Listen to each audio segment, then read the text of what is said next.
Hello and welcome to Joy of Learning English. இப்போ நாம CBSE Class 11 Hornbill Chapter number 3 Discovering Tut The Saga Continues written by A.R. Williams. இந்த லெசனை பார்க்கலாம். Saga அப்படின்னா a long heroic story. Tut இறந்து போய் 3300 years ஆனா கூட இன்னும் அவரோட கதை தொடர்ந்துட்டே தான் இருக்கு. இவரை பற்றி நிறைய வீடியோஸ் இருக்கு. நீங்கள் கூகுள் பண்ணீங்கன்னா இவரோட டூமையே நீங்கள் போய் பார்க்கலாம். இவரோட ஃபுல் நேம் Tutankhamun. டட் ஒரு எஜிப்சியன் ஃபேரோ. இவரை நீங்கள் எல்லாரும் நைட் அட் த மியூசியம் மூவியில் பார்த்துருப்பீங்க. இவரோட டேப்லெட்டில் இருக்க மேஜிக் பவரில் தான் அந்த மியூசியம்க்கே நைட்டில் லைஃப் வந்துடும். ஆனால் இந்த சாப்டரில் நாம் ரியல் டட், அவரோட மம்மிஃபைட் பாடி, அவரோட டூம் இதை பற்றியெல்லாம் பார்க்க போகிறோம். He was just a teenager when he died. அவருக்கு இறந்தப்போ 19 years தான் இருந்திருக்கும் அப்படின்னு இப்போ கண்டுபிடிச்சிருக்காங்க. ரொம்ப சின்ன பையன். The last heir of a powerful family that had ruled Egypt and its empire for centuries. இவர் ஈஜிப்டை பல செஞ்சுரிஸாக ரூல் பண்ண ஒரு பவர்ஃபுல் ஃபேமிலியோட லாஸ்ட் ஏர் அப்படின்னா வாரிசு. He was laid to rest laden with gold and eventually forgotten. அவரை அடக்கம் பண்ணப்போ எக்கச்சக்கமாக லேடன் அப்படின்னா ஓவர்லோட் பண்ணுறது. அவரோட டெட் பாடியில் நிறைய கோல்டன் ஆர்னமெண்ட்ஸ் எல்லாம் போட்டாங்க. அப்புறம் அவரோட டூமில் கூட நிறைய கோல்டன் ஆர்டிஃபேக்ட்ஸ் எல்லாம் வச்சு அவரை அடக்கம் பண்ணிட்டு அப்புறம் நாளாக ஆக மக்கள்லாம் அவரை மறந்தே போயிட்டாங்க. Since the discovery of his tomb in 1922, the modern world has speculated about what happened to him, with murder being the most extreme possibility. 1922ல அவரோட டூம், அவரோட சமாதியை கண்டுபிடிச்சாங்க. அதுக்கப்புறம் இந்த மாடர்ன் வேர்ல்டு 20th centuryல இருக்க மக்கள்லாம் வந்து அவர் எதனால இறந்து போயிருப்பாரு அப்படின்னு ஆளாளுக்கும் ஒரு கெஸ் பண்ணாங்க. நிறைய பேர் அவரை மர்டர் பண்ணியிருப்பாங்க அப்படின்னு நினச்சாங்க. Now leaving his tomb for the first time in almost 80 years. 1922ல அவரோட டூமை கண்டுபிடிச்சு கிட்டத்தட்ட 80 இயர்ஸ்க்கு அப்புறமா டட் ஃபர்ஸ்ட் டைம் அவரோட டூமை விட்டு வெளியில் போகிறாரு. Tut has undergone a CT scan that offers new clues about his life and death. எதுக்கு போகிறாரு அப்படின்னா CT ஸ்கேன் எடுக்கிறதுக்கு. அந்த CT ஸ்கேன் மூலமாக நமக்கு நிறைய க்ளூஸ் கிடைக்கும் அவரோட லைஃப்பை பற்றி, அவரோட டெத்தை பற்றியெல்லாம். And provides precise data for an accurate forensic reconstruction of the boyish pharaoh. அப்படி அந்த சிடி ஸ்கேன் அவங்களுக்கு நிறைய ப்ரிசைஸ் டேட்டா கொடுக்கும். அதை வச்சு அவங்க ஒரு அக்யூரேட் ஃபாரன்சிக் ரீகன்ஸ்ட்ரக்ஷன், இந்த ஃபேரோ இப்படி தான் இருந்திருப்பாரு அப்படின்னு அவங்களுக்கு கிடைக்கிற டீட்டெயில்ஸை வச்சு சயின்டிஃபிக்காக நமக்கெல்லாம் அவரை பற்றின டீட்டெயில்ஸ் கொடுக்க முடியும். பாயிஷ் ஃபேரோ ஏற்கனவே நம்ம பார்த்தோம்ல, அவர் டீனேஜ்லேயே இறந்து போயிட்டார். ஏன்ஷியன்ட் ஈஜிப்டில் அவங்களோட ரூலரை ஃபேரோ அப்படின்னு கூப்பிட்டாங்க. அது மேல் ரூலராக இருந்தாலும் சரி, ஃபீமேல் ரூலராக இருந்தாலும் சரி, அவங்கள ஃபேரோ அப்படின்னு கூப்பிட்டாங்க. An angry wind stirred up ghostly dust devils as King Tut was taken from his resting place in the ancient Egyptian cemetery known as the Valley of the Kings. King Tut அவரோட resting place, அவரோட சமாதியிலேருந்து எடுத்துகிட்டு போகிறாங்க. அவரோட சமாதி எங்கே இருக்குது அப்படின்னா எல்லா ஈஜிப்சியன் கிங்ஸையும் புதைக்கிற ஒரு இடம், ஒரு சிமெட்ரி, ஒரு சுடுகாடு. அதுக்கு பேர் என்னென்னா த வேலி ஆஃப் த கிங்ஸ். அந்த இடத்துல இருந்து அவரோட பாடியை வெளியில் எடுத்துகிட்டு போகும்போது என்ன ஆகுதுன்னா சினிமாவில் வர்ற மாதிரி ரொம்ப காத்தடிக்குது. அதை ஆங்க்ரி விண்ட் அப்படின்னு சொல்கிறாங்க. அந்த ஆங்க்ரி விண்ட் வந்து கீழே இருக்க டஸ்ட் எல்லாம் அப்படியே கிளப்பி விடுது. அந்த டஸ்ட் எல்லாம் பார்க்குறத பார்க்குறதுக்கு கோஸ்ட்லி டஸ்ட் டெவில்ஸ் மாதிரி, பேய் காற்று அடிக்கிற மாதிரி இருக்குது. Dark bellied clouds had scattered across the desert sky all day. பகல் பூரா வானத்தில் டார்க் bellied clouds அப்படின்னா black clouds, மழை மேகம், scattered வேக வேகமாக அந்த டெசர்ட் ஸ்கைக்கு மேலே போயிட்டே இருந்தது. And now were veiling the stars in casket grey. இப்போது சாயங்காலம் ஆயிடுச்சு. அதே blackish grey கலர் clouds எல்லாம் ஸ்டார்ஸை மறைச்சிட்ருக்கு. It was 6 p.m. on 5th January 2005. So எந்த டைமில் எடுத்தாங்க அப்படிங்கிறது கூட கரெக்டாக சொல்கிறாங்க. டேட் வந்து January 5th 2005, time 6 p.m. The world's most famous mummy glided head first into a CT scanner brought here. இந்த உலகத்திலேயே ரொம்ப ஃபேமஸான மம்மி CT ஸ்கேனுக்குள்ளே தலை ஃபர்ஸ்ட் போகிற மாதிரி உள்ளே கிளைட் ஆகி போகுது. Brought here to probe the lingering medical mysteries of this little understood young ruler who died more than 3,300 years ago. 3,300 இயர்ஸ்க்கு முன்னாடி இறந்து போன இந்த யங் ரூலரை சுற்றி இருக்கிற சில மெடிக்கல் மிஸ்ட்ரீஸ் எல்லாம் கண்டுபிடிக்கிறதுக்காக இந்த சிடி ஸ்கேனருக்குள்ளே அவரை அனுப்புகிறாங்க. All afternoon, the usual line of tourists from around the world had descended. மத்தியானம் பூரா வழக்கம் போல் உலகத்தில் இருக்க எல்லா மூலையிலேருந்து வந்த டூரிஸ்ட் எல்லாம் had descended into the cramped rock-cut tomb some 26 feet underground to pay their respects. அவங்கெல்லாம் கீழே இறங்கி போகிறாங்க into the cramped ரொம்ப குறுகலான rock-cut tomb பாறையை உடைச்சி செஞ்ச ஒரு tomb. அது எங்கே இருக்குன்னா பூமிக்கு கீழே 26 ஃபீட்டுக்கு கீழே இருக்குது. அங்கே போய் அவங்களோட இறுதி மரியாதையை செலுத்துகிறாங்க. They gazed at the murals on the walls of the burial chamber. Murals அப்படின்னா வாலில் படம் வரைஞ்சி வச்சுருப்பாங்க, நிறைய டிசைன்ஸ் எல்லாம் வரைஞ்சி வச்சுருப்பாங்க.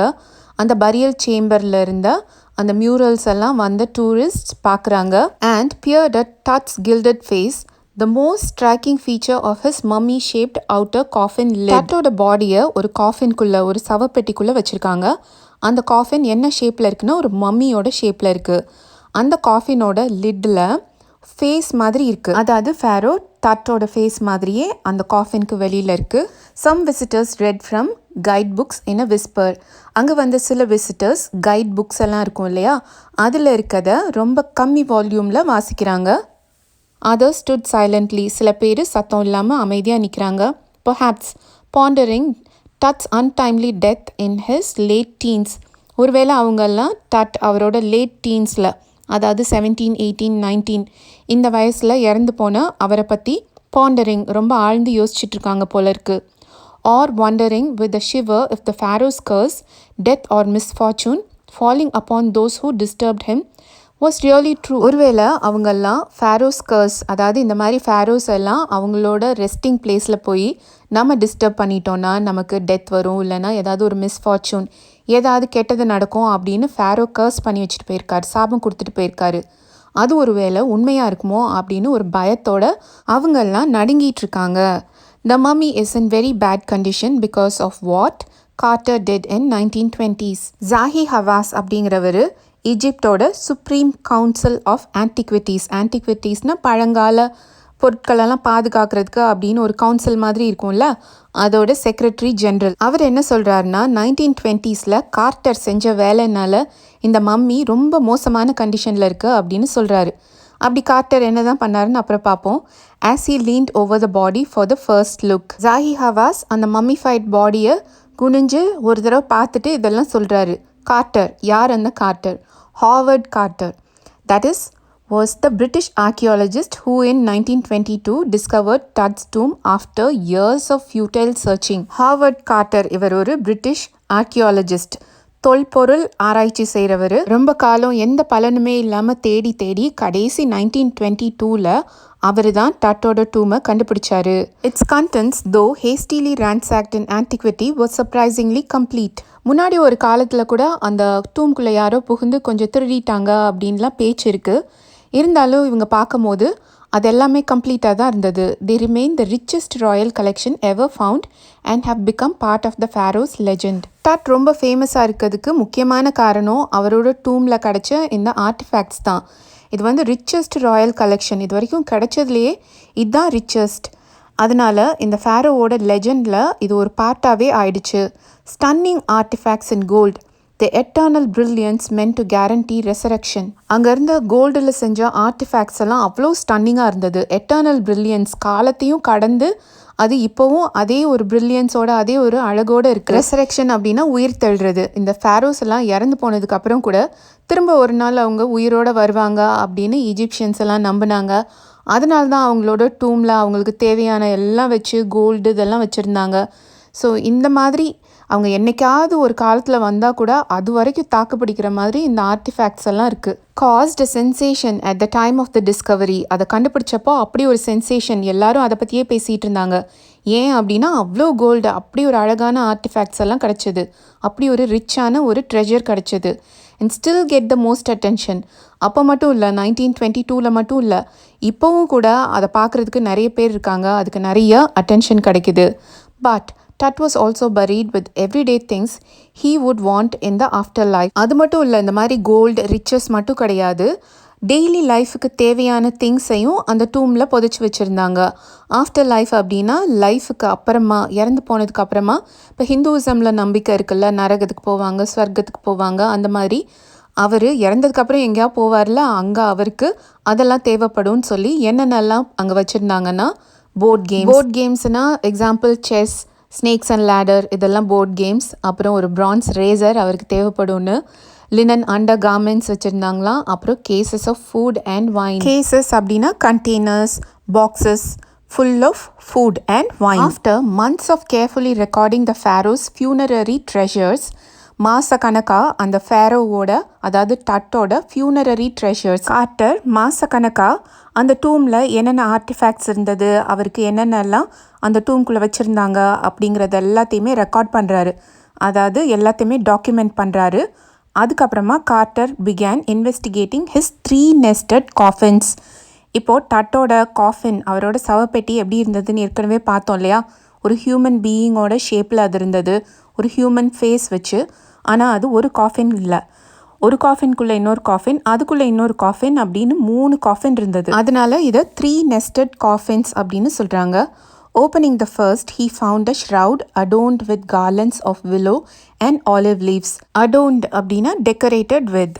ஃபர்ஸ்ட்டு வெளியில் இருக்க அந்த காஃபினோட லிட் அவர் ஓப்பன் பண்ணி பார்த்தா அதுக்குள்ளே ஒரு ஷ்ரவுட் இருக்குது. ஷ்ரவுட் அப்படின்னா டெட் பாடியை கவர் பண்ணுற ஒரு piece of cloth.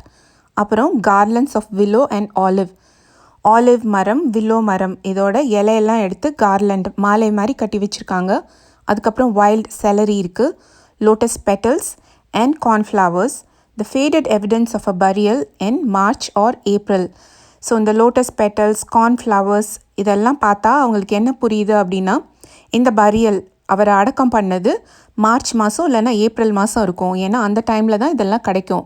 when he finally reached the mummy though, he ran into trouble. அது வரைக்கும் எல்லாம் கரெக்டாக தான் போயிட்டு இருந்தது. அவர் காஃபின்லாம் ஓப்பன் பண்ணி மம்மியும் பார்த்துட்டாரு. அதுக்கப்புறம் தான் உண்மையான பிரச்சனையை ஆரம்பிச்சது. The ritual resins had hardened.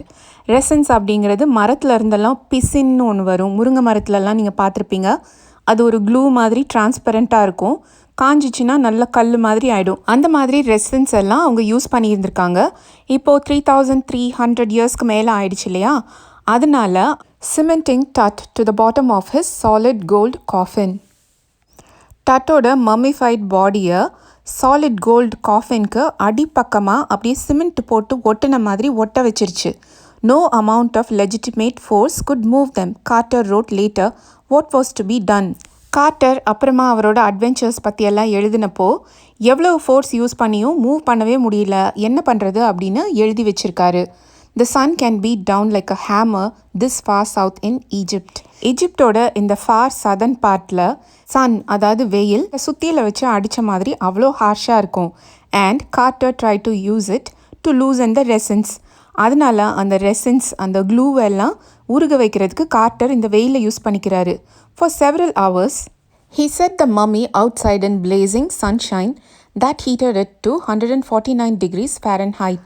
அங்கே நல்ல 149 டிகிரி ஃபாரன்ஹைட் வரைக்கும் வெயில் அடிச்சிருக்கு. அந்த கொதிக்கிற வெயிலில் போய் இந்த மம்மியை தூக்கி வெளியில் வச்சிருக்காரு. நத்திங் பட்ஜ்ட், ஒன்றும் கொஞ்சம் கூட ஆடலை, அசையலை, எல்லாம் அப்படியே இருந்தது. He reported with scientific detachment that the consolidated material had to be chiseled away from beneath the limbs and trunk before it was possible to raise the king's remains. வெயிலில் போட்டது பத்தாதுன்னு அப்புறமா என்ன பண்ணியிருக்காரு அப்படின்னா, உளி, நம்ம உடெல்லாம் செதுக்கிறதுக்கு யூஸ் பண்ணுவோம்ல சிசல், உளி, அதை எடுத்து அவர் அந்த பாடியை பாக்ஸில் இருந்து நல்லா செதுக்கி எடுத்திருக்காரு. சயின்டிஃபிக் டிட்டாச்மெண்ட் அப்படின்னா ஒரு ஃப்ராகை டைசெக்ட் பண்ணுறாங்க இல்லை ஒரு கினி பிக்கை டெஸ்ட் பண்ணுறாங்க அப்படின்னா அதை பார்த்தெல்லாம் இந்த சயின்டிஸ்டெல்லாம் பரிதாபப்பட மாட்டாங்க.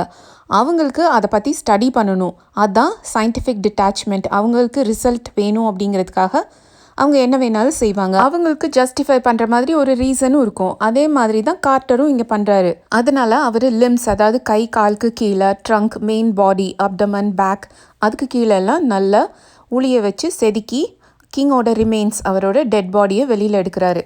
இன் his defence Carter really had little choice. Carter கிட்ட ஏன் சிசல் யூஸ் பண்ணீங்க, ஏன் இப்படி டேமேஜ் பண்ணீங்க அப்படின்னு கேட்டப்போ அவர் எனக்கு வேறு வழி இல்லை அப்படின்னு சொன்னார். If he hadn't cut the mummy free, ஒருவேளை அவர் எப்படி சிசலை யூஸ் பண்ணி மம்மியை ஃப்ரீயாக கட் பண்ணி எடுக்கலைன்னா thieves most certainly would have circumvented the guards and ripped it apart to remove the gold. திருடங்கள்லாம் வந்து சர்க்கம்வென்டட் அப்படின்னா அங்கே இருந்த கார்ட்ஸ் எல்லாம் எப்படியாவது ஏமாத்தியோ இல்லை அட்டாக் பண்ணியோ ஏதோ ஒரு விதத்தில் அங்கேருந்து கோல்டெல்லாம் எடுத்துகிட்டு போகிறதுக்காக, அந்த டெட் பாடியில் இருந்த கோல்டெல்லாம் எடுத்துகிட்டு போகிறதுக்காக அதை பிச்சு தனித்தனியாக கூட எடுத்திருப்பாங்க அப்படின்னு அவர் அவரோட டிஃபென்ஸில் அவர் பண்ணது சரிதான் அப்படின்னு சொல்கிறாரு. In Tut's time, the royals were fabulously wealthy and they thought or hoped they could take their riches with them. Tutோட டைமில் இருந்த ராயல்ஸ், அதாவது கிங்ஸ் அண்ட் குவீன்ஸ் எல்லாம் ரொம்ப வெல்தியாக இருந்தாங்க. அதனால அவங்க என்ன நினச்சாங்கன்னா, இல்லை என்ன நம்பினாங்க அப்படின்னா, அவங்க இறந்ததுக்கு அப்புறம் கூட அவங்களோட அந்த வெல்த் ரிச்சஸ் எல்லாம் அவங்களோட எடுத்துகிட்டு போகலாம் அப்படின்னு நம்பினாங்க. For his journey to the great beyond, King Tut was lavished with glittering goods, precious collars, inlaid necklaces and bracelets, rings, amulets, a ceremonial apron, sandals, sheaths for his fingers and toes, and the now iconic inner coffin and mask, all of pure gold. அப்போ இருந்த Egyptians எல்லாம் என்ன நம்பினாங்கன்னா, king டட் இந்த வேர்ல்டை விட்டு இன்னொரு வேர்ல்டுக்கு போக போகிறாரு, the great பியாண்டுக்கு போகிறாரு. அப்படி அவர் போகும்போது அவரை நல்லா ஆடம்பரமாக அலங்காரம் பண்ணி அனுப்புகிறாங்க. கிளிட்டரிங் குட்ஸ், கோல்டு போட்டு அனுப்புகிறாங்க. ப்ரெஷியஸ் காலர்ஸ், நல்ல விலை உயர்ந்த காலர்ஸ்லாம் கழுத்து சுற்றி போட்டிருக்காரு.